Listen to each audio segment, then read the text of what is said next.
Mitosis या division की process जो है वो कौन सी सेल में होगी, बताओ कौन से सेल में होगी। अरे आवाज क्लियर आ रहा है ना। माइटोसिस कौन से सेल में होगी। अरे जल्दी बता। सोमैटिक सेल जो नॉर्मल बॉडी के सेल्स है जिसमें जो कभी भी डिवीजन में इन्वॉल्व नहीं होंगे, ठीक है, वो सेल में क्या होगा, माइटोसिस। अब माइटोसिस में सबसे पहली फेज कौन सी, प्रोफेज, ठीक है। सबसे पहली फेज कौन सी होगी, प्रोफेज। अब प्रोफेज के केस में एक सेल के अंदर क्या प्रेजेंट, सेल ऑर्गेनल के बारे में आपको पता है, ठीक है, सेल, प्लाज्मा मेम्ब्रेन, उसके बाद ये न्यूक्लियोलस और देन उसमें जेनेटिक मटेरियल, ओके। ये हो गया न्यूक्लियोलस, न्यूक्लियर एनवेलप,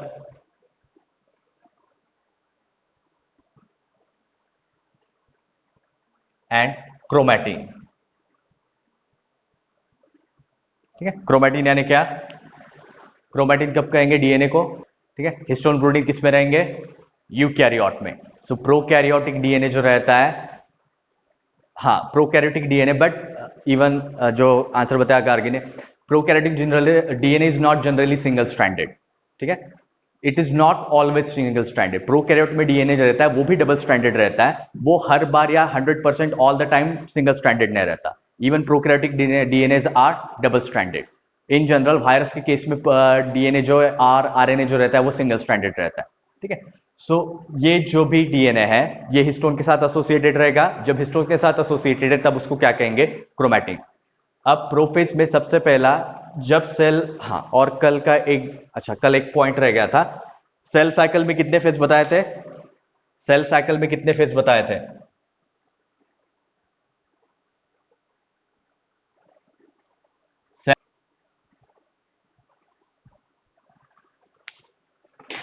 हाँ चार। अब उसमें से स्टार्टिंग किससे होगी, फर्स्ट स्टेज कौन सी होगी, G1 phase, G2 phase, sorry S phase, G2 and lastly M। जब सेल G1 फेज में, post mitotic gap phase, post mitotic gap phase के बाद अगर सेल S फेज में एंटर हो रही है तो ये डिवीजन होके रहेगा, ये स्टॉप नहीं होता। अब ये जो एक्चुअल डिवीजन कौन से स्टेज में हो रहा है, M फेज, ठीक है। एक्चुअल डिवीजन कौन से फेज में हो रहा है, M फेज में। सो ये डिवीजन फेज के अलावा ये तीनों जो फेज है G1, S एंड G2, इन तीनों को मिला के क्या कहते हैं, इंटरफेज, ठीक है। इन तीनों को मिला के क्या कहेंगे, इंटरफेस। क्यों इंटरफेस का है, because they create an interruption between the two successive division phase. दो सक्सेसिव एम फेज के बीच में ये जो डिफरेंस है या ये जो गैप आती है उन सभी को क्या बोला है, इंटरफेस। क्योंकि ये तीन स्टेज में न्यूक्लियस का डिवीजन नहीं होता और साइटोप्लाज्म का भी डिवीजन नहीं होता। इन दोनों का डिवीजन कौन सा फेज में हो रहा है, एम फेज में। सो एक एम फेज से, एम फेज के बाद जब दूसरे एम फेज में सेल जाएगी, ठीक है, उस इन दोनों एम फेज के बीच का ये जो तीन स्टेजेस है या इन तीन स्टेजेस का जो टाइम पीरियड है उन सबको क्या कहेंगे, इंटरफेज। तीनों स्टेज को मिला के क्या कहेंगे, इंटरफेज। और ये हो गई डिवीजन फेज। सो सेल साइकिल को पहले दो फेज में डिवाइड करेंगे, इंटरफेज और एम फेज या divisional phase. Divisional phase against karyokinesis और साइटोकाइनेसिस में डिवाइडेड रहेगी, और कैरियोकाइनेसिस और चार फेज में डिवाइडेड रहता है। इंटरफेज जो है वो तीन फेज में डिवाइडेड रहेगा, G1, S and G2, okay. ये कल एक्सप्लेन नहीं किया था, रह गया था पॉइंट, ये याद रखना, ओके। अब सबसे पहले प्रोफेज, ठीक है। अब प्रोफेज में क्या होगा, ये जितना भी क्रोमैटिन मटेरियल यहाँ पे प्रेजेंट है, ठीक है, ये क्रोमैटिन मटेरियल का कंडेंसेशन स्टार्ट होता है। कंडेंसेशन यानी क्या, उसका कन्वर्शन किस में होगा, क्रोमोसोम में, ठीक है। अब क्रोमोसोम, डीएनए और क्रोमैटिन में क्या डिफरेंस रहता है, वो डिफरेंस रहता है हिस्टोन प्रोटीन का। सबसे पहले ये डबल स्ट्रैंडेड डीएनए, ये कैरेक्टरिस्टिक स्ट्रक्चर है, सबको पता है। ये डबल स्ट्रैंडेड डीएनए जो रहता है, it is bound on to the basic protein called histone proteins, okay, या सिंपली सर्कल ही लिखते हैं, ठीक है। H फॉर हिस्टोन, हिस्टोन के जो चार से 5 प्रोटीन बनाते हैं, H1, H2A, H2B, H3 and H4। ये जितने भी हिस्टोन है ये मिला के एक डिस्क लाइक स्ट्रक्चर बनाते हैं। अब ऐसे बहुत सारे डिस्क लाइक स्ट्रक्चर बनेंगे। H शॉर्ट में किसके लिए लिखा है? हिस्टोन के लिए। ये सभी डिस्क लाइक स्ट्रक्चर है। ये जो डबल स्ट्रैंडेड डीएनए है, ये थ्रेड जैसा डीएनए,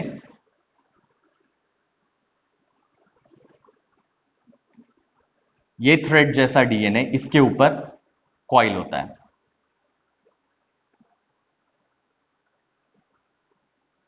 ठीक है, इसमें बहुत ज्यादा कॉइलिंग बताई डायरेक्शन के हिसाब से, बट इतनी ज्यादा नहीं।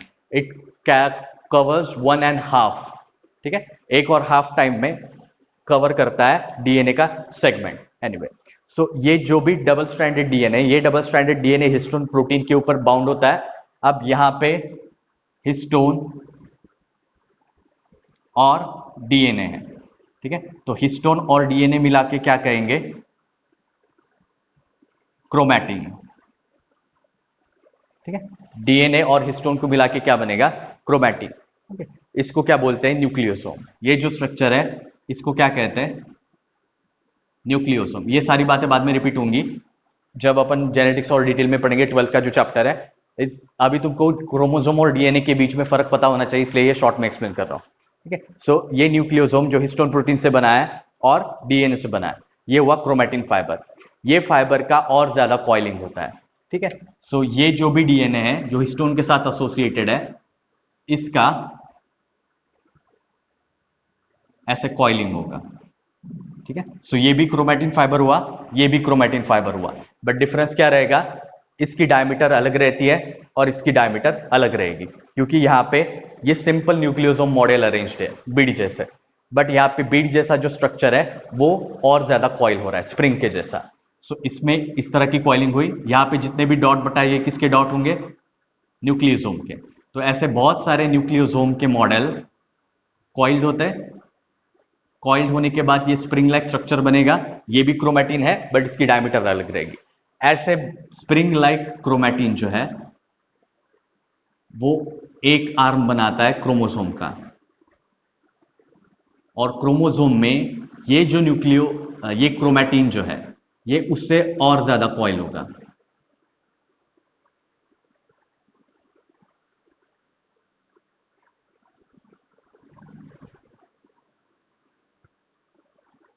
ये इससे और ज्यादा कॉइल होगा।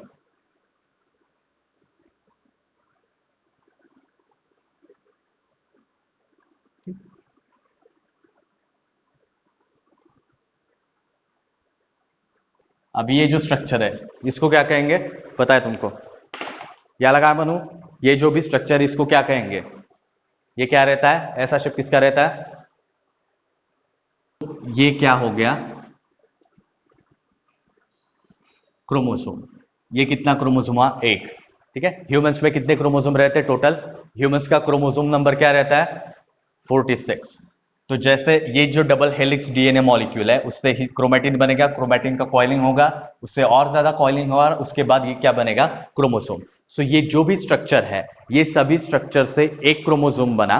वैसे ही 40 अपना क्रोमोसोम नंबर कितना है? 46। तो ऐसे कितने क्रोमोसोम बनेंगे? 46। ठीक है, ऐसे 46 क्रोमोसोम में अरेंज होगा क्या? ये क्रोमैटिन फाइबर। सो ये जो भी ब्लू कलर का क्रोमैटिन नेटवर्क यहां पे बताया ये न्यूक्लियोसोम से ऑलरेडी एसोसिएटेड है। बस इसमें फर्क क्या रहेगा? डिवीजन के टाइम में ये न्यूक्लियोसोम और ज्यादा कॉइलिंग करने के बाद किसमें कन्वर्ट होता है? क्रोमोसोम। ये डिफरेंस रहेगा किसमें? डीएनए डबल हेलिक्स मॉलिक्यूल, ये हो गया डीएनए का मॉलिक्यूल 2 हेलिक्स वाला, ये क्रोमैटिन। ठीक है, क्रोमैटिन, और उसके में ये जो रहेगा उसको कहते हैं न्यूक्लियोसोम। ये जो अरेंजमेंट है हिस्टोन की और डीएनए की, और उसके बाद इसका सुपर कॉइलिंग जब होगा तब क्या बनेगा? क्रोमोसोम। सो ऐसे तरीके से ये जो भी डीएनए है उसका कन्वर्शन क्रोमोसोम में होता है। ठीक है, सेल जब डिवाइड होते हैं तो डीएनए के ब्रोकन पीसेस बन के वो ये नहीं होते, डिस्ट्रीब्यूट नहीं होते, तो वो क्रोमोसोम के फॉर्म में आते हैं पहले, उसके बाद उसका स्प्लिटिंग होगा। ठीक है, ये समझ में आया? अभी तक जो एक्सप्लेन किया वो समझ में आया क्या? कुछ पूछना है इसमें?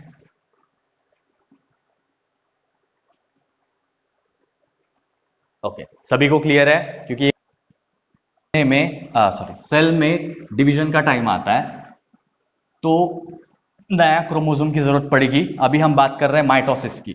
माइटोसिस और मियोसिस में मेजर डिफरेंस क्या रहता है कि माइटोसिस में दो डॉटर सेल बनेंगे डिवीजन के बाद और उन दोनों में क्रोमोसोम नंबर सेम रहता है। अब क्रोमोसोम नंबर सेम रहेगा इसका मतलब क्या है कि वहां पे जो भी डीएनए चाहिए उसकी दो कॉपीज चाहिए, जो भी डीएनए रहेगा उसकी दो कॉपीज चाहिए। सो ये दो कॉपीज बनाने का काम जो रहेगा वो यहाँ पे होगा। ठीक है, सो उसके बाद ये जो भी नया डीएनए मॉलिक्यूल बना है, ठीक है, ये जो भी नया डीएनए मॉलिक्यूल बना है उसका अरेंजमेंट इस क्रोमोसोम में होगा जो अभी निकाला था।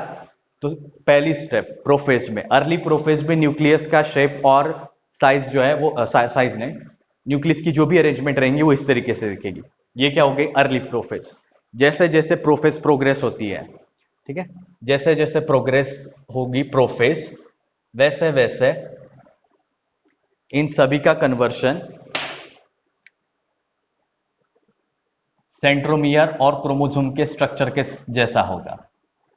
ठीक है, ओके।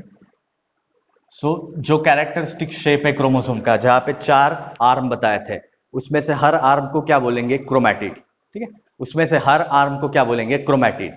तो क्रोमोसोम जब बनता है तो डायरेक्टली वहां पे चार क्रोमैटिड नहीं बनते, पहले ऐसे दो ही क्रोमैटिड रहेंगे, उसका डिवीजन होके या उसका स्प्लिटिंग होके चार क्रोमैटिड बनेंगे। तो स्टार्टिंग में जब कंडेंसेशन कंप्लीट होने का है तब ऐसा वर्म लाइक स्ट्रक्चर या फिर कॉमा लाइक स्ट्रक्चर यहाँ पे अरेंज होगा। ये जहां पे भी न्यूक्लियर एनवेलप न्यूक्लियोलस जो था वो डिसअपियर होगा। ठीक है, सबसे पहला पॉइंट क्या आएगा इसमें, कंडेंसेशन ऑफ क्रोमैटिन। ठीक है, प्रोफेज में सबसे पहले क्या होगा condensation of chromatin and slowly the nuclear envelope and nucleolus starts to disappear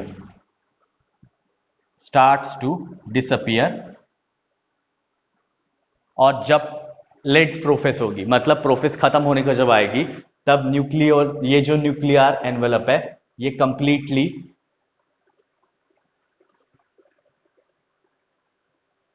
disappear हो जाएगा। सो ये एनवेलप कंप्लीटली डिसअपियर हो जाएगा। अंदर जहां यहाँ पे जो भी क्रोमैटिन फाइबर है उसका कन्वर्शन किस में होगा क्रोमोसोम में। न्यूक्लियोलस भी डिसअपियर होगा क्योंकि न्यूक्लियोलस भी किससे बना रहता है डीएनए से। सो एक सेल के अंदर जितना भी DNA weather it is heterochromatin और यूक्रोमैटिन, ठीक है, हेटेरोक्रोमैटिन रहे या यूक्रोमैटिन रहेगा, यूजफुल रहे या वेस्टफुल रहे, सभी के सभी डीएनए का अरेंजमेंट किस में होगा क्रोमोसोम में और ये क्रोमोसोम आगे जाके डिस्ट्रीब्यूट होने वाला है। ओके, दूसरा जब ये सब प्रोसेस चल रही रहती क्रोमोसोम का कंडेंसेशन चालू रहेगा और न्यूक्लियर एनवेलप और न्यूक्लियोलस डिसअपियर होता रहता है, उसी टाइम पे ये कौन सी सेल हुई एनिमल सेल या प्लांट सेल है, ये कौन सी सेल हुई एनिमल सेल है या प्लांट सेल है, अब बताओ ये प्लांट सेल हुई या एनिमल सेल हुई। क्वेश्चन में पूछता है कि अगर डायग्राम दी रहेगी if you identify whether it is a mitosis और whether it is a meiosis of a plant cell और एनिमल सेल, अगर यहाँ पे सेंट्रोसोम दिखा है और सर्कुलर शेप की सेल है, ठीक है, प्लांट सेल रहेगी तो इसमें हेक्सागोन दिखाया होता है। सो ये कौन सी सेल हुई एनिमल सेल, क्योंकि प्लांट में सेंट्रोसोम नहीं रहता, ओके, और रहता भी है तो वो डिवीजन में इन्वॉल्व नहीं रहेगा। सो ये जब प्रोसेस चल रही होती है तब सेंट्रोसोम जो है वो स्प्लिट होता है और उसके दो सेंट्रियोल सेपरेट होंगे।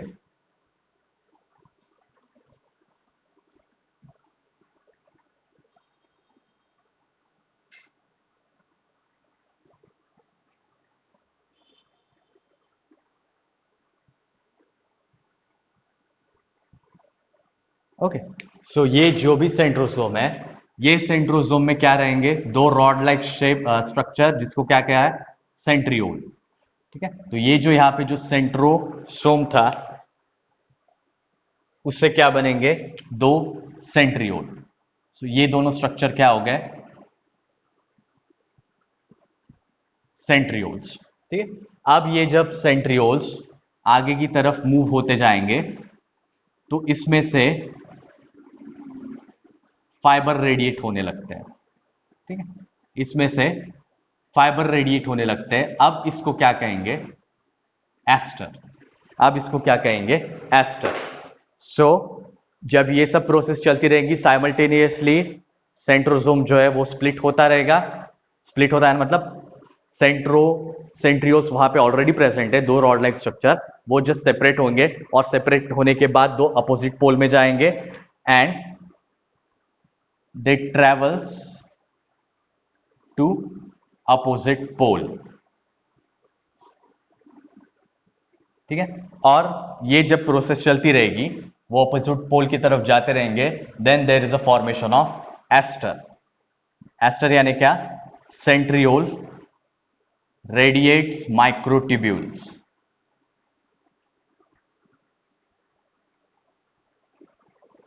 ठीक है, जिसको अपन ने क्या कहा? एस्टर। वैसे अपन ने नहीं कहा, साइंटिस्ट ने कहा। ठीक है, सो इसको अपन क्या कहेंगे? इसको क्या कहेंगे? एस्टर। सो जब तक प्रोफेज, लेट प्रोफेज मतलब प्रोफेज खत्म नहीं होती तब तक chromosome condensation, movement of centriole and formation of astral, ये सब चीजें यहां पे होती रहेंगी। ओके, अब जब तक लेट प्रोफेज आएगी तब तक ये न्यूक्लियर एनवेलप जनरली डिसअपियर हो जाता है। ओके, और जितना भी डीएनए है, अगर जो एनिमल की बात कर रहे हैं तो यहाँ पे 46 क्रोमोसोम रहेंगे डिपेंडिंग ऑन द ऑर्गेनिज्म। जैसे अनियन या फिर दूसरे कुछ प्लांट रहते हैं उनमें 14 ही क्रोमोसोम रहते हैं। ठीक है, और तो उनके 7 पेयर बनेंगे। यहाँ पे अपने टोटल कितने क्रोमोसोम है? 46। तो ये जितने भी 46 क्रोमोसोम है वो इस तरीके से अरेंज्ड होंगे। ठीक है, अब धीरे धीरे जब ये मेटाफेज की तरफ जाते हैं तब इसमें 4 कैरेक्टरिस्टिक क्रोमैटिड जैसा स्ट्रक्चर दिखने लगेगा, ऐसा। ठीक है, ये कौन सा स्ट्रक्चर है? कैरेक्टरिस्टिक जो अपने को पता है, क्रोमोसोम का जो भी कैरेक्टरिस्टिक स्ट्रक्चर है वैसा 4 क्रोमैटिड वाला वो यहां पे दिखेगा। ठीक है, ये हुआ प्रोफेज के बारे में। Second,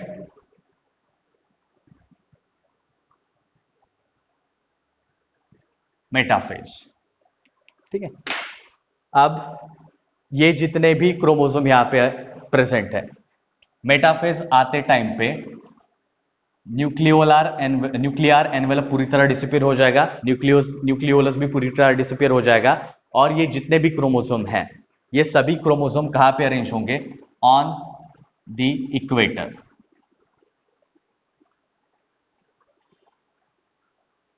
on the equator.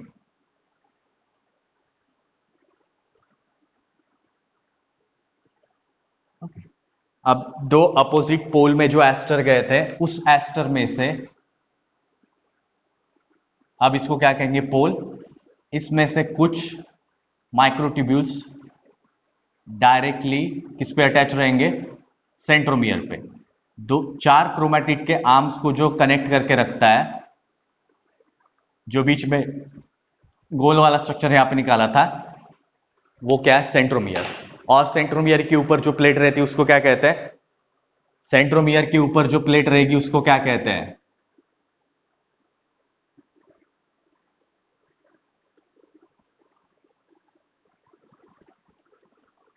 कल बताया था स्पिंडल फाइबर में कितने 3 टाइप के फाइबर रहते हैं, तो उसमें से जो फाइबर जो सेंट्रोमियर को अटैच्ड है, सेंट्रोमियर यानी क्या? ये डॉट जो चारों क्रोमैटिड को होल्ड करके रखता है। ओके, इसको क्या कहेंगे? इस फाइबर को, इस फाइबर को क्या कहेंगे?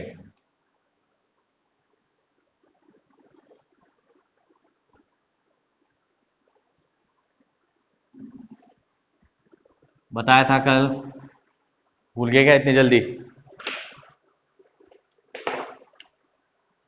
सबसे पहले वो ये रेड कलर वाला जो बताया, ठीक है, रेड कलर से लिखते हैं नहीं तो कंफ्यूजन होगा तुमको।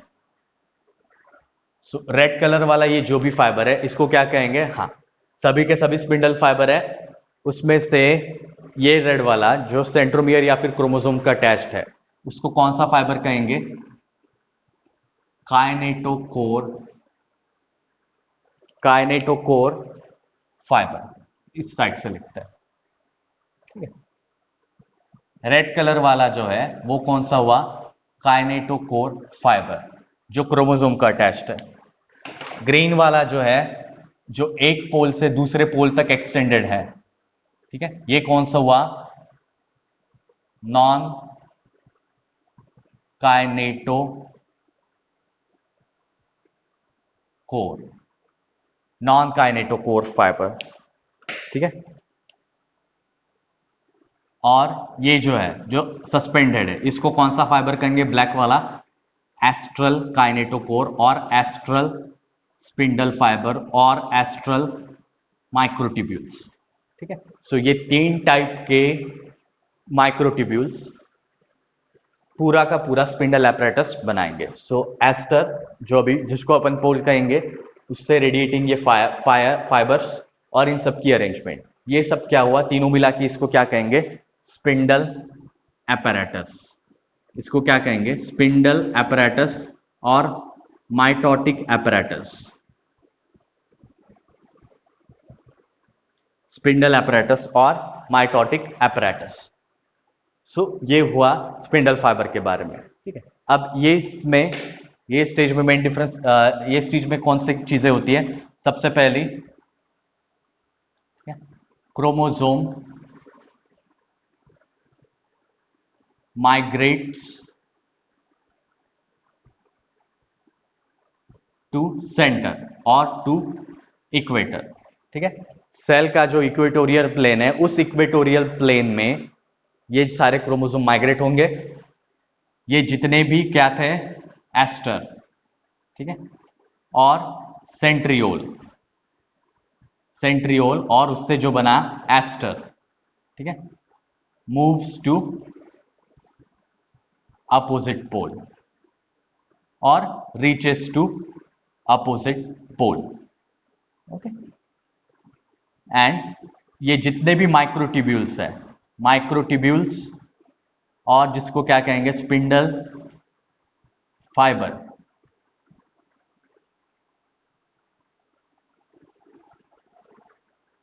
Gets attached to chromosomes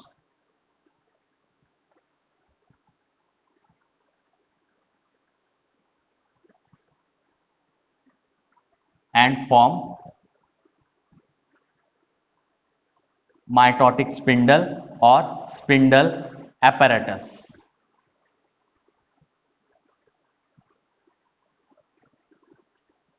spindle apparatus, okay. So ये सब चेंजेस किस पे होंगे, मेटाफेज में, ओके। सो ये हुआ मेटाफेज के बारे में। उसके बाद थर्ड, एनाफेज।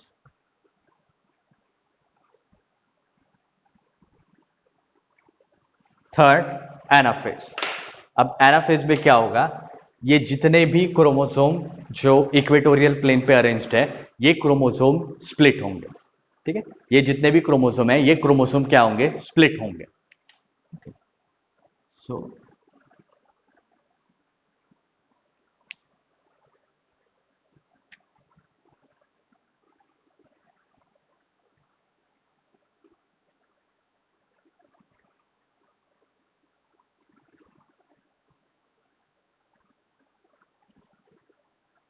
ये जितने भी क्रोमोसोम थे, ये सभी क्रोमोसोम अभी क्या हो जाएंगे, स्प्लिट हो जाएंगे from centromere, from centromere, okay. So ये हुआ एस्टर या सेंट्रियोल। उससे वो फाइबर, काइनेटोकोर फाइबर, जो किससे अटैच्ड है, काइनेटोकोर माइक्रोट्यूब्यूल्स। उसके बाद ये इंटरपोरल माइक्रोट्यूब्यूल्स, ठीक है, दो पोल्स के बीच में, इसलिए इसको क्या कहेंगे, इंटरपोलर। और दूसरा नाम, क्योंकि ये काइनेटोकोर को अटैच नहीं, इसलिए इसको क्या बोलेंगे, नॉन काइनेटोकोर। काइनेटोकोर क्या बताया था, काइनेटोकोर यानी क्या,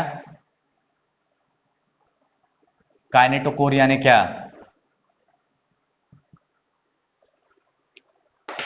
काइनेटोकोर यानी क्या, कल एक्सप्लेन किया था।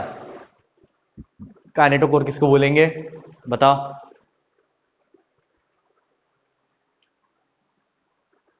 काइनेटोकोर किसको बोलेंगे,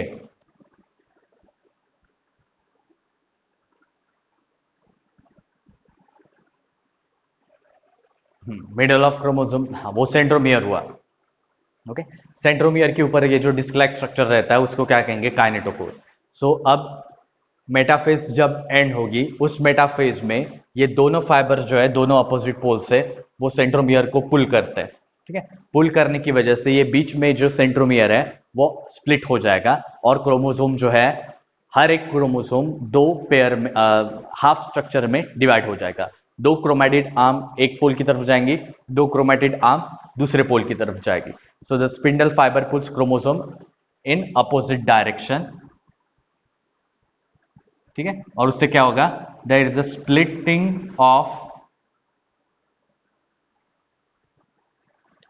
centromere, splitting of centromere and divides chromosome. ठीक है, क्रोमोसोम जो है वो डिवाइड हो जाएगा दो इसमें। अब ये सब क्यों हो रहा है, बिकॉज ये दोनों पोल की तरफ, ये दो पोल में जो भी माइक्रोट्यूब्यूल्स है, ये माइक्रोट्यूब्यूल्स किससे बने रहेंगे, प्रोटीन से बने रहेंगे। और ये जितने भी माइक्रोट्यूब्यूल्स रहते हैं उनमें से एक एक करके प्रोटीन के मोनोमर्स रिमूव किए जाते हैं। ठीक है, क्यों, क्योंकि अब ये सब क्यों हो रहा है, बिकॉज माइक्रोट्यूब्यूल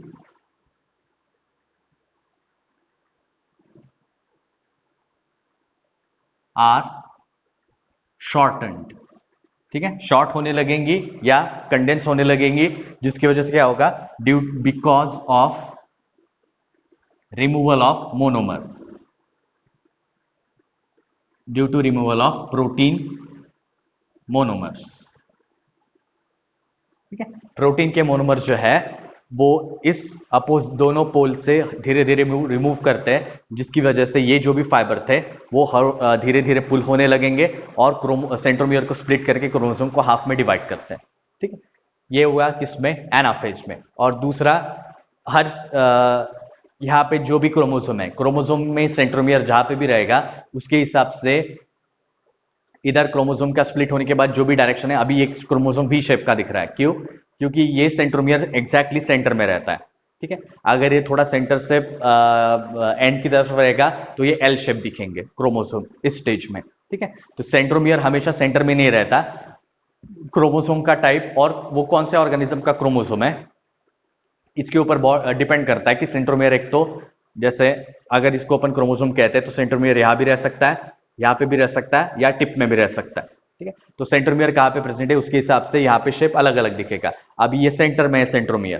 ठीक है, तो स्प्लिट होने के बाद ये वी शेप में दिख रहे हैं क्रोमोसोम। ये क्रोमेटिड आर्म जो है वो किस में दिख रहा है, वी शेप में दिख रहा है। ये हो गए एनाफेज। उसके बाद लास्ट टीलोफेज।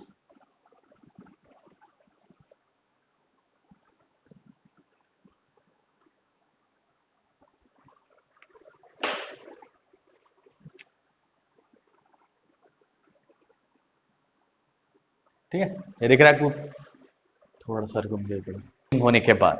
ओके, अब ये जितने भी यहाँ पे फाइबर बताए तीनों टाइप के 1 2 3, ये तीनों फाइबर का असेंबली का जरूरत क्या है, अगर भले ही बन रहा है स्पिंडल शेप बन रहा है, इसीलिए इसको क्या कहेंगे, स्पिंडल एपरेटस। एक चार्ज है ये तीनों फाइबर की वजह से।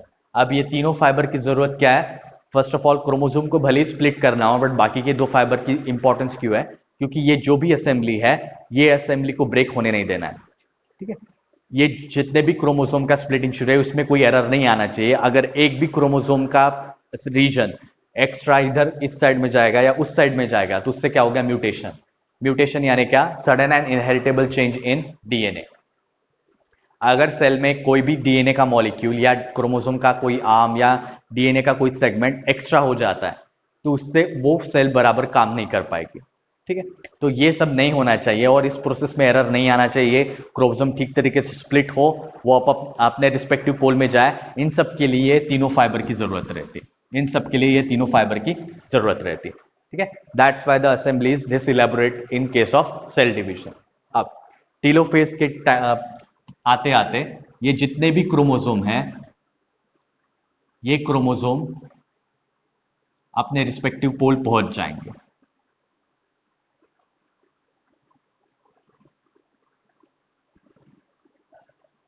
ठीक है, ये जितने भी क्रोमोसोम है वो अपने रिस्पेक्टिव पोल पहुंच जाएंगे और यहाँ पे जो भी स्पिंडल एपरेटस था वो धीरे धीरे डिसअपियर होने लगेगा।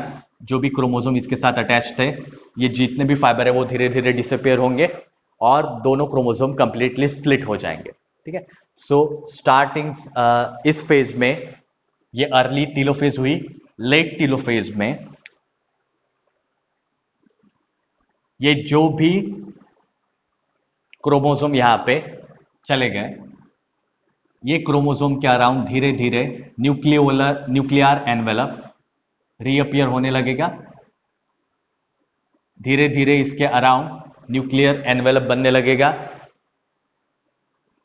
न्यूक्लियोलस रीअपियर होने लगेगा और ये जितने भी क्रोमोसोम थे, ठीक है, ये धीरे धीरे अनकॉइल होते जाएंगे।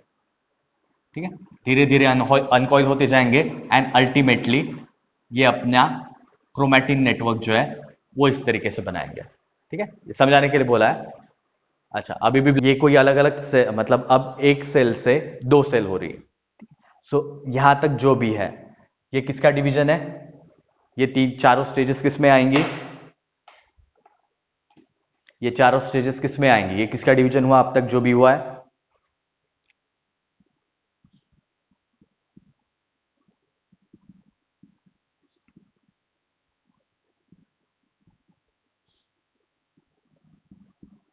कौन सा काइनेसिस कहेंगे?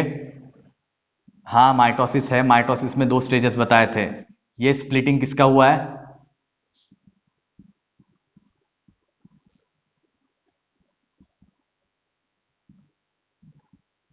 किसका? आदित्य, तो जितने भी स्टेप्स अभी बताए, ठीक है, ये सभी स्टेप्स में क्या डिवाइड हो रहा है? साइटोप्लाज्म डिवाइड हो क्या हुआ क्या अभी तक? साइटोप्लाज्म अभी तक डिवाइड हुआ क्या इसमें? ये चारों स्टेप में अभी तक जो भी एक्सप्लेन किया, ये जितने भी स्टेप्स है ये किसके स्टेप्स हुए? कैरियोकाइनेसिस। ठीक है, सेल डिवीजन दो स्टेप में होगा। पहला न्यूक्लियस का डिवीजन या फिर डीएनए का डिवीजन, जिसको क्या कहेंगे? कैरियोकाइनेसिस। Karyon means nucleus. तो ये सब चारों स्टेप में क्या डिवाइड हुआ है? न्यूक्लियस। अब नेक्स्ट स्टेज जो रहेंगी वो कौन सी रहेगी? साइटोकाइनेसिस। ओके, सो और एक लास्ट स्टेज, बंद करूंगी शेयरिंग बंद कर।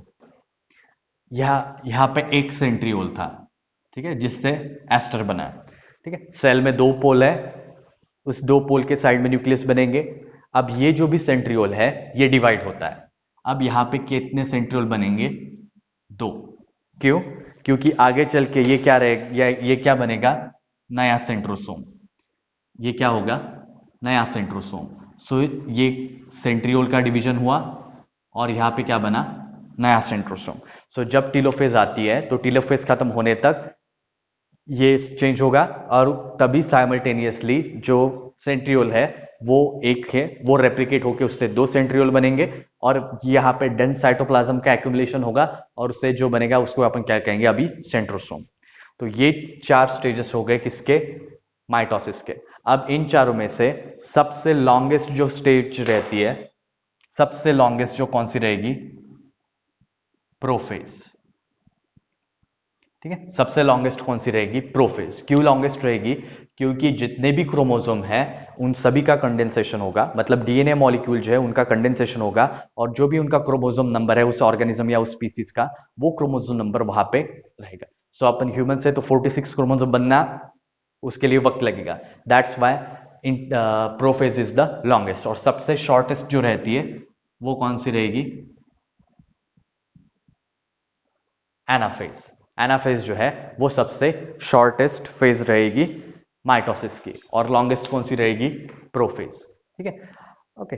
और बाकी दो स्टेप जो है वो नॉर्मल पेस से चलेंगे।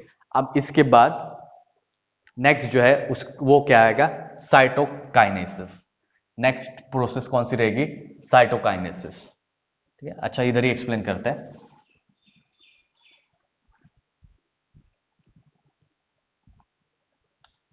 डिफरेंस, ये किसके बारे में बताया था अपन ने? एनिमल सेल के बारे में। प्लांट सेल में ये जो भी असेंबली है, ये असेंबली किससे बनेगी?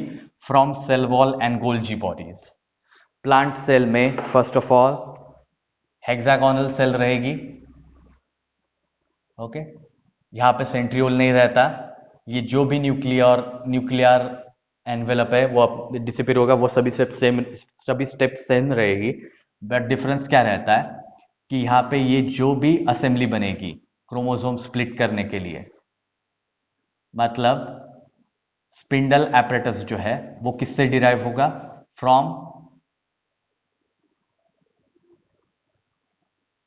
Cell wall and Golgi bodies. तो यहाँ पे सेल इसलिए इनको सेंट्रियोल की जरूरत नहीं रहती। एंड ऑल अगेन प्लांट में सेंट्रियोल अपसेंट रहते हैं क्योंकि उनको जरूरत नहीं है, वो खुद की असेंबली खुद बना सकते हैं। ये डिफरेंस रहेगा, बाकी सारी स्टेजेस सेम रहेगी। सिर्फ इसमें डिफरेंस क्या रहता है, डिफरेंस कौन से स्टेज में आएगा? इन केस ऑफ साइटोकाइनेसिस। डिफरेंस कौन से स्टेज में आएगा? इन केस ऑफ साइटोकाइनेसिस। ठीक है, तो अपन दोनों डिफरेंस देखेंगे।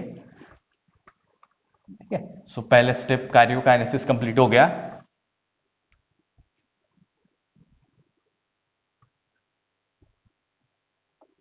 ओके, नेक्स्ट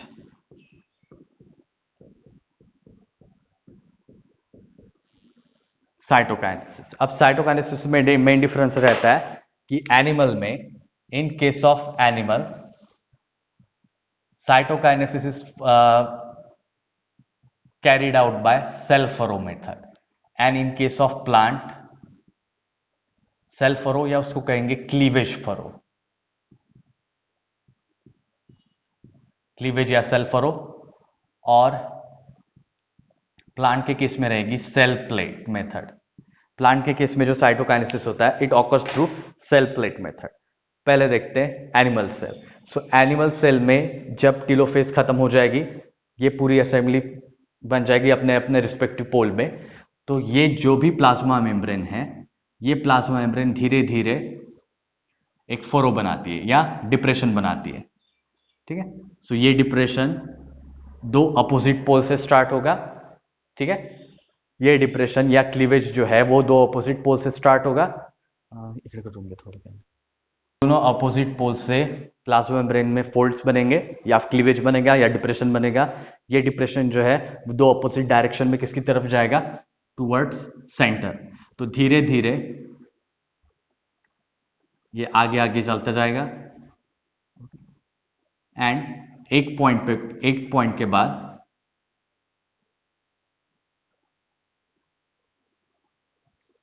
ये कंप्लीट हो जाएगा।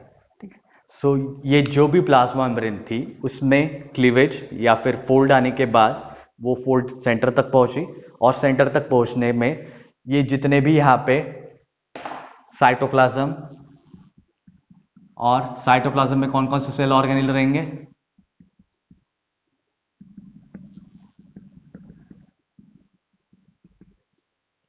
साइटोप्लाज्म में कौन कौन से सेल ऑर्गेनेल रहेंगे?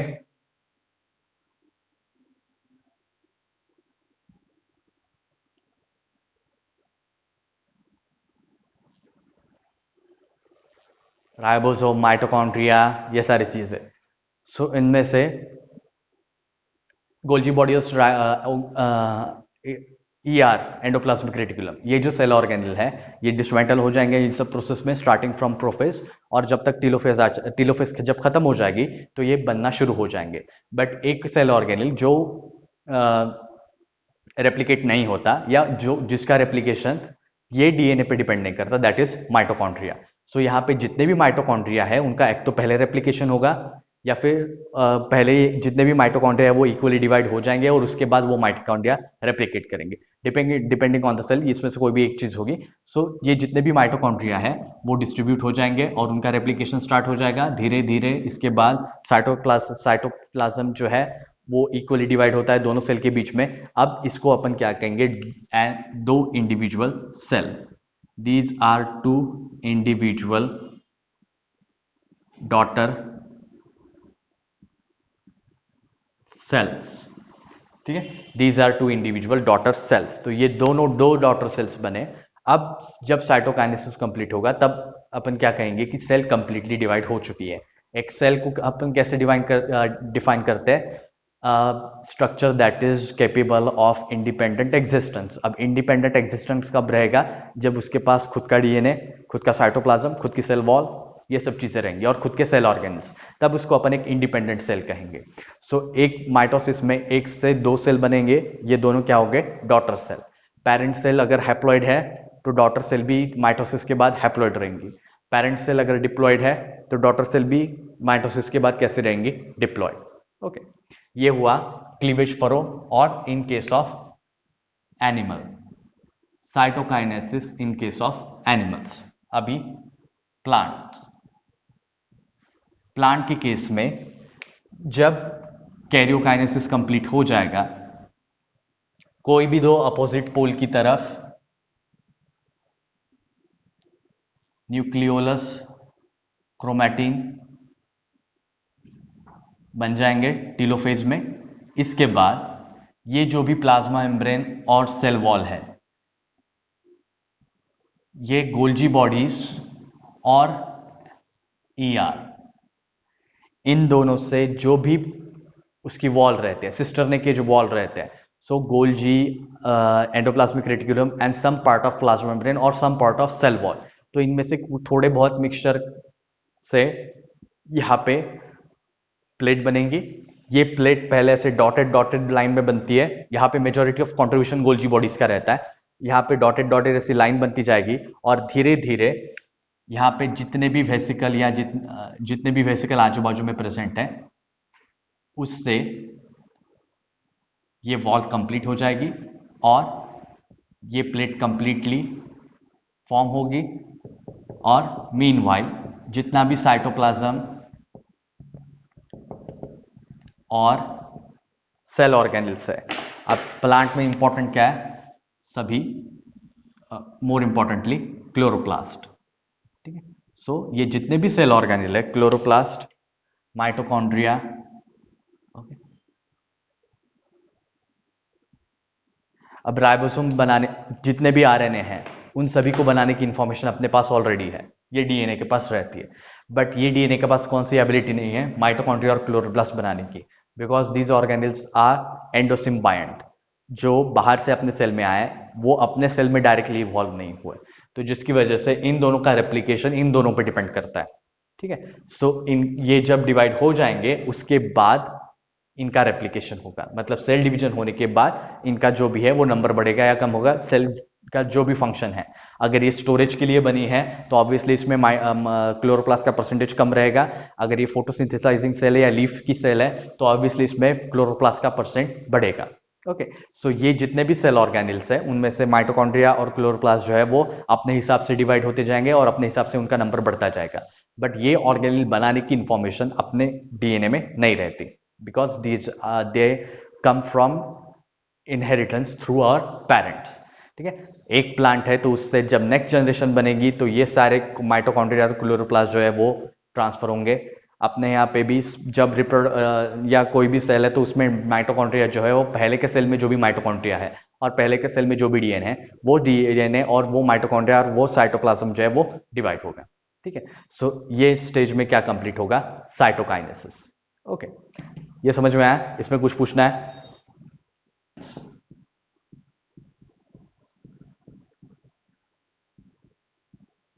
ठीक है, ये जो भी हुआ वो होने की जरूरत क्यों है?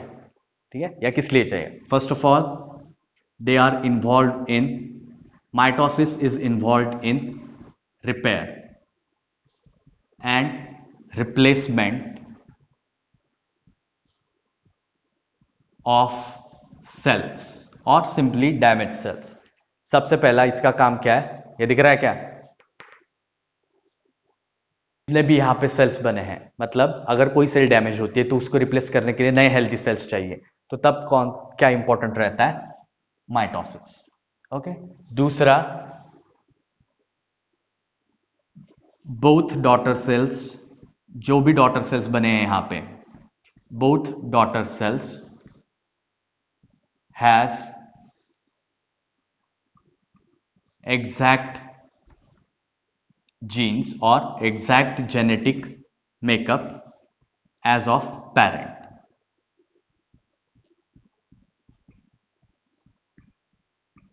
ठीक है, या फिर कह सकते हैं पेरेंट्स में जो भी जीनोम रहेगा वही जीनोम जो है वो किस में जा रहा है, डॉटर्स में।